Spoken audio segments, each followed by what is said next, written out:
What's going on, guys? Welcome back to another video. Today I'm going over the steps I'm taking to become financially free. I don't mean I want to be some billionaire on a yacht or have a garage full of cars. For me, it's way simpler. I want to wake up and know I don't have to go to work if I don't want to. I want to know my bills are covered, my future's secure, and I've got freedom to spend my time how I choose. That's the real definition of wealth in my eyes. Freedom, not luxury. And I'll be straight with you. I'm not there yet. I'm working toward it right now, laying the bricks one at a time. The stuff I'm doing today is exactly what's going to give me that freedom tomorrow, so I want to share it with you. And also, I am no expert. I have a bachelor's in accounting with a minor in finance, so I just have the general idea of how these things work and want to maybe inspire others to look into some of these ideas and implement them into their own lives.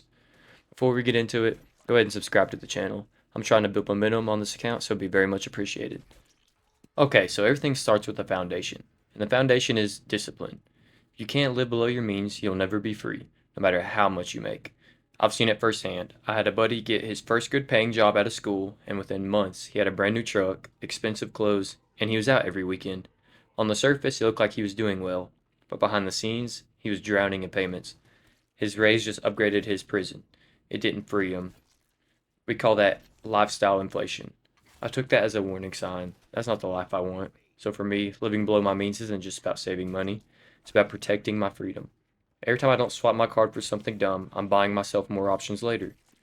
That doesn't mean I never spend, but rather I spend intentionally. If something makes me money back, improves my skills, or gives me memories with people I care about, I'll consider it. But random flex purchases, I can live without those. And the other part of this foundation is self-investment. I treat my brain and my skills like my number one asset. I'm finishing school strong, I'm learning accounting and finance at a deep level, and I'm picking up wisdom from mentors and books. Because here's the truth: before your money can grow, you have to grow. The more valuable I become, the more doors open for me, and the more money follows. Once the foundation's there, the next step is building streams of income, because one paycheck will never equal freedom. If your only income comes from your job, you're never free. You're one layoff or one bad boss away from losing everything. That's why I'm not just focusing on my main career in accounting. Don't get me wrong, that's the backbone, it's the skill set that will give me stability, but I'm also building other streams. For example, I'm working on side hustles that give me extra cash flow. I'm experimenting with content creation because turning what I already enjoy into income just makes sense. And long term, I want to start businesses. One idea that's been in my head for a while is opening a fine dining restaurant funded by the cash flow from smaller ventures I build first. That's how I think, stepping stones. Even if one of those streams only brings in 100 to 200 a month, it's a win. Why? Because it's proof I can make money outside of a paycheck. And once you learn how to do that, you can scale it. Eventually, I want to get to a place where multiple streams cover all my living expenses. That's when freedom becomes real, when you don't rely on any one source. I've seen the opposite too. People who work a 9 to 5 and rely on it alone. When that paycheck stops, so does their entire life. I don't ever want to live with that kind of fragility. I want options. Now, having income is one thing, keeping and growing it is another. And this is where being smart with money comes in. First off, debt. Debt can either be a tool or a trap. Most people fall into the trap. They use credit cards for vacations, clothes, or stuff that loses value instantly. And then they spend years digging out of that hole. That's the opposite of freedom. For me, I avoid this at all costs. If I do use debt one day, it's going to be as a tool. Something like financing a property or a business that pays me back. But right now, I treat debt like fire. I respect it, and I don't play with it carelessly. On the flip side, I'm consistent about saving and investing. Even if it's small amounts, I put it away. Because time matters more than amounts in the beginning. A dollar invested at 21 is worth way more than a dollar invested at 35. That's the magic of compounding. I think of money like employees. If I spend it, it's gone. If I invest it, it's working for me.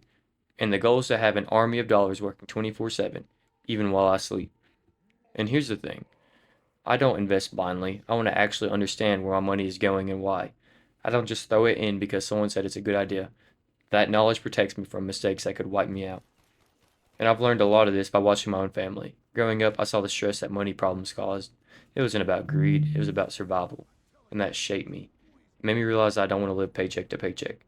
I don't want financial stress hanging over my future family. So when I save and invest now, I see it as breaking that cycle. And I'm investing into several different things. First one is a Roth IRA. This is a tax-free retirement account. I'm also investing into a company match 401k and a health savings account. Those are safe long-term investments that ensure comfortability when I'm older. Other than those, I'm putting extra money left over after everything else into crypto, such as Bitcoin.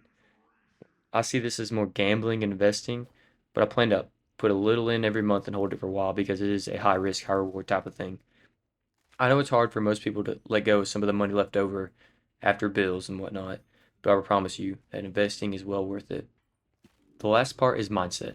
I know this isn't going to happen overnight. Financial freedom is at least a 10 to 15-year game, and I'm good with that.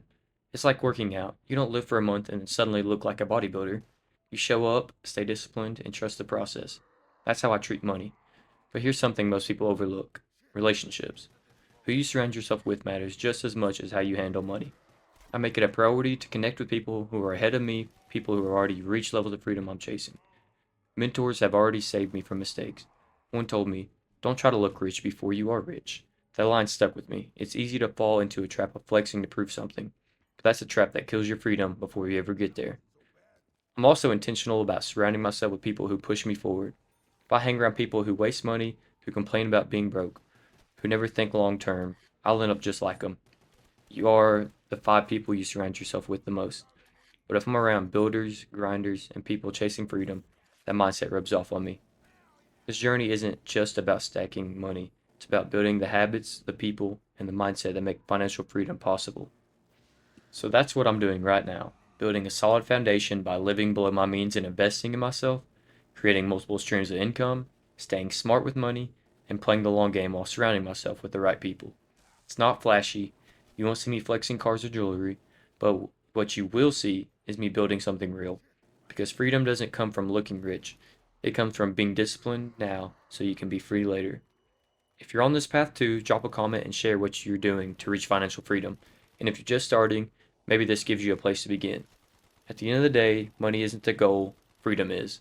And every decision I make now is buying me back my time tomorrow. Thank you all for watching, and I hope you have a great rest of your day.